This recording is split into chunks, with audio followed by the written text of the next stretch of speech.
All right, so I just downed Uber Lilith. I wanted to go over my build and share it and show you how I did it. So I've got a helmet with cooldown, Poison Imbuement. Those are the two kind of main stats that I looked for.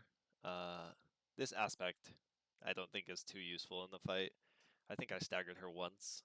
Uh, this aspect is very important. Basically going for damage reduction on chest, filling intelligence for paragon stuff. The gloves, twisting blades, 4 levels, pretty mandatory. Attack speed crit. I think instead of the crit damage with imbued skills, you would probably want like lucky hit refunds resource or something. And then, oh, for that aspect, I had the Bursting Venoms, um, which provides most of our damage. And then for legs, another DR slot with basic skills grant 20% damage reduction aspect. On the boots, energy cost reduction, high move speed is pretty vital for this. Ideally, you want plus dash skill here, but I just didn't have them. And then strength fills paragon stuff. I use Shadow Step or Ravager's aspect, I guess. I just like having 2 dashes. Um, it's really, I only use it in the first phase of the fight, but it's pretty good. This bow is just a stat stick. Obviously, we're using twisting blades, so we want Blade Dancer's aspect. Vulnerable damage, core damage, crit damage are mandatory, and then a stat is what you look for on 4th. My other weapon was accelerating, basically looking for an 800 item power plus sword with Vuln, core, crit damage, and then dex. And for my other weapon, I used Ashira's Conjar. I just think the attack speed's really nice when paired with accelerating. I think I hit like almost 2 attacks per second, so it's really nice with twisting blades. Then for rings, you're looking at Vuln, crit damage, crit chance. And the 4th mod here I think is not that beneficial. The aspect I went for was Blast Trapper, and that's so that with Poison Trap, we can apply Vuln on hit. And then Edge Masters, they finally put it back in the game, so the damage is insane when you have full resource. And again, looking at Vuln core or Vuln critical damage, crit strike chance.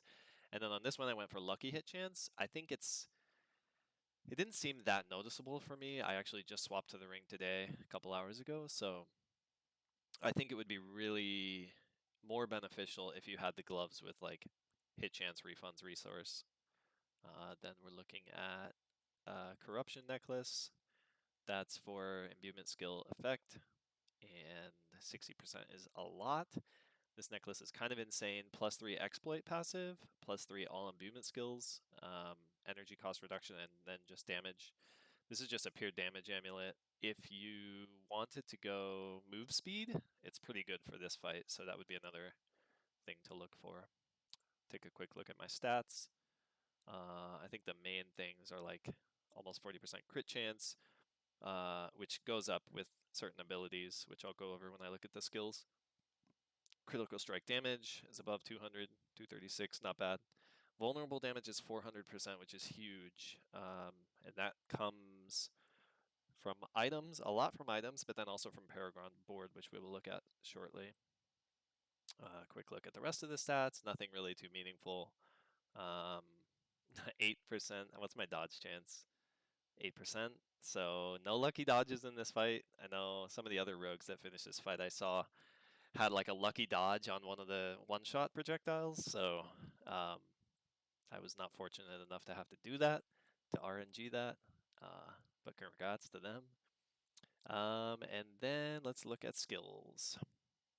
So obviously like punctures, core, twisting blades, core, we go 3 sturdy, 3 siphoning strikes, looking down. I don't have points in Shadow Step. I like to use it only in the first phase, and I tried it for so long, like hundreds and hundreds of attempts using Enhanced Shadow Step. I didn't take any of these, but just for the increased crit chance. And then I realized in phase 2 that concealment is actually insanely broken. I'll talk about that in a second. Obviously 3 weapon mastery, a point in dash. I think these two, you want to have at least 1 point in them, because you use both of them during the fight, or at least I did in phase 1. So, and then concealment gives you back energy, but the main thing is that it stealths you, and in phase 2, when Lilith ports back and the projectiles are following you, you can actually delay her from like sucking you in to the middle of the arena by using concealment. So it's huge for that phase. Poison trap, then we go. The poison trap is for proccing this trap mastery, so you get 12% crit chance. And then in resetting imbuement is kind of, it happens every once in a while, but it's pretty nice.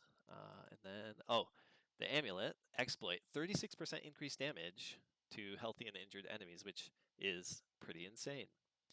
The other option is on the amulet to get weapon master. Where is it? Up here. Weapon master is pretty good too. And then 3 points in malice. Obviously, we want to pump Poison Imbuement as much as we can. With my amulet, I have a level 12, 252% base damage is pretty nutty. Poison Imbuement duration, we go for critical strike, increase the poisoning damage. And then Precision Imbuement for crit.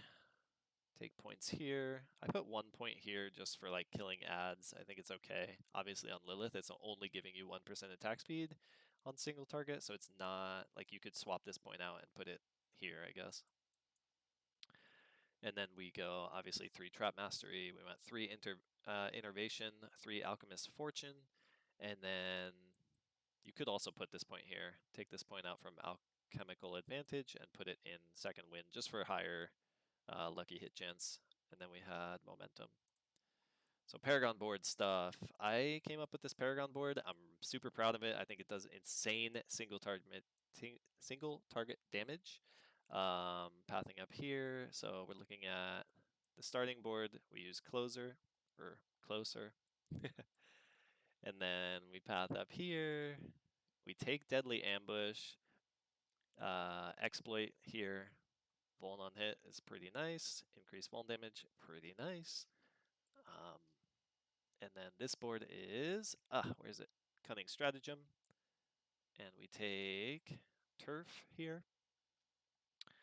And then we go over to Exploit Weakness. This is your Vuln damage board. And you want to pick up all the Vuln damage nodes because Vuln damage is an insane multiplier. So we path in, we go down here for Vuln damage, we go up here for Vuln damage, we take this because Vuln damage is good. And I don't really know that I need this, although it might have saved me in the in the fight. Because if you watch the video, I went to 1% health twice and was spamming potions. It was very close. Then we path into no witnesses. We don't take the legendary node. We just take damage to healthy enemies here. It has increased crit damage. Obviously, crit damage is good. And healthy damage to healthy is 50% is a lot, especially with exploit passive. Then we put combat in that socket, and finally we path over to, what board is this? Eldritch Bounty. Imbuement skill damage. And then we use Bane here. Poison damage is insane. Imbue skill damage is insane.